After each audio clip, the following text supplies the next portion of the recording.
Aquesta és la petita història dels moments, d'una etapa, d'una vida, d'uns instants feliços, de tristor, experiència que mai oblidarà. Petra Boland era una nena com va viure una etapa molt dura de la seva vida.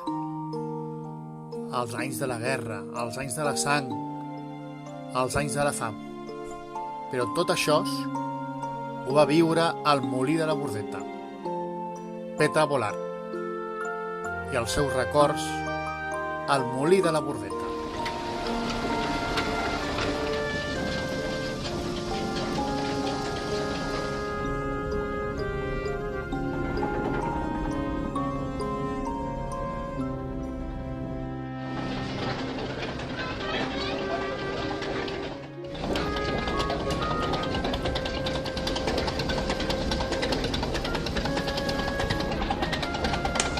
Què tal, Petra? Com estem? Bé. Vostè va viure una etapa de la seva vida al desaparegut Molí de la Bordeta. Sí. Quins records té del Molí de la Bordeta? Ui, molt grans. Quan va anar i quins primers records té?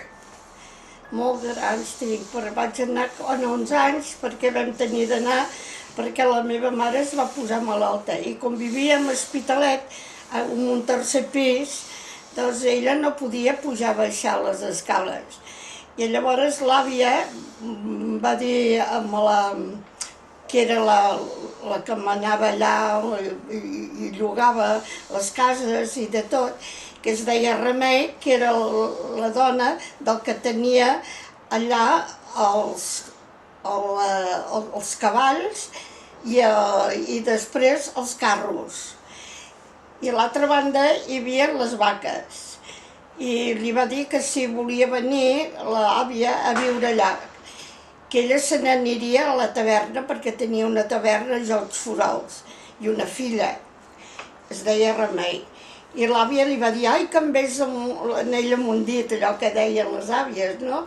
I diu, perquè diu, la meva jove se m'ha posat malalteta i diu, no pot pujar i baixar les escales perquè és un tercer pis, però allà aquell pis era molt maco perquè tocava un sol i veia tota la muntanya de Montjuïc i quan donaven els reflectors tota la casa se l'omplia de llum, era molt maco. I a més que davant teníem els quartels de Lepanto i tot de trossos que cadascú tenia, que tenia un hort i els hi dèiem els pagesos. I allà compràvem les coses, el temps de les patates, bé, tot el temps de cada cosa. La meva àvia estimava molt totes aquelles terres perquè tenia tots coneguts ja de molts anys.